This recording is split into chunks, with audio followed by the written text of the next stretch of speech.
रात का सन्नाटा है। अचानक सायरन बजने लगते हैं। लोग अपने घरों से निकलकर घबराते हुए बंकरों की तरफ भागते हैं। कुछ ही सेकंड बाद आसमान में एक तेज रोशनी चमकती है और फिर एक जोरदार धमाका। उस रात सिर्फ एक शहर नहीं, पूरा मध्य पूर्व कांप उठा था, क्योंकि यह सिर्फ एक हमला नहीं था, ये शुरुआत थी ईरान, इजराइल और अमेरिका के बीच एक ऐसे टकराव की जिसने पूरी दुनिया को डरा दिया। और आज पूरी दुनिया एक ही सवाल पूछ रही है, क्या यह संघर्ष एक बड़े युद्ध में बदल सकता है? इस कहानी को समझने के लिए हमें लगभग 40 साल पीछे जाना होगा। 1979 में ईरान में इस्लामिक क्रांति हुई। इस क्रांति के बाद ईरान और अमेरिका के रिश्ते पूरी तरह खराब हो गए। दूसरी तरफ इजराइल हमेशा से ईरान को अपने लिए खतरा मानता रहा, क्योंकि ईरान मध्य पूर्व के कई ऐसे संगठनों का समर्थन करता है जो इजराइल के खिलाफ हैं। यहीं से शुरू हुई एक लंबी दुश्मनी जो सालों तक एक छुपे हुए युद्ध की तरह चलती रही। कभी साइबर हमले, कभी गुप्त ऑपरेशन और कभी प्रॉक्सी लड़ाइयां। कई बार ईरान से जुड़े ठिकानों पर रहस्यमयी हमले हुए, कई बार महत्वपूर्ण वैज्ञानिकों की हत्या हुई।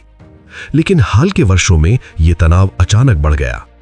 इजराइल और अमेरिका का कहना है कि ईरान परमाणु हथियार बनाने के करीब पहुंच रहा है, और अगर ऐसा हुआ तो पूरे मध्य पूर्व की ताकत का संतुलन पूरी तरह बदल सकता है। इसी डर ने इस टकराव को और खतरनाक बना दिया। हाल के समय में मध्य पूर्व में कई बड़े हमले हुए हैं। इजराइल ने ईरान से जुड़े कई ठिकानों को निशाना बनाया। इसके जवाब में ईरान ने भी ड्रोन और मिसाइल हमले किए। अब मध्य पूर्व के आसमान में ड्रोन और मिसाइलों की लड़ाई लगातार तेज होती जा रही है। एक तरफ इजराइल के एयर डिफेंस सिस्टम, दूसरी तरफ ईरान के ड्रोन और बैलिस्टिक मिसाइलें। कई बार मिसाइलों को हवा में ही रोक लिया जाता है, लेकिन हर मिसाइल को रोकना संभव नहीं होता।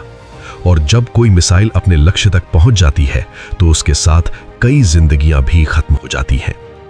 इसी वजह से पूरी दुनिया इस संघर्ष को लेकर चिंतित है, क्योंकि मध्य पूर्व सिर्फ एक युद्ध का मैदान नहीं है, ये दुनिया के सबसे बड़े तेल व्यापार का केंद्र है। अगर ये युद्ध और बढ़ता है तो तेल की कीमतें पूरी दुनिया में बढ़ सकती हैं, और इसका असर हर देश की अर्थव्यवस्था पर पड़ सकता है। इसीलिए कई देश और अंतर्राष्ट्रीय संगठन लगातार शांति की अपील कर रहे हैं। लेकिन इतिहास हमें एक बात जरूर सिखाता है, युद्ध की शुरुआत करना आसान होता है, लेकिन उसे रोकना सबसे मुश्किल काम होता है। आज भी मध्य पूर्व का आसमान पूरी तरह शांत नहीं है, और पूरी दुनिया एक ही सवाल पूछ रही है, क्या यह संघर्ष यहीं रुक जाएगा या फिर यह आग एक और बड़े युद्ध में बदल जाएगी?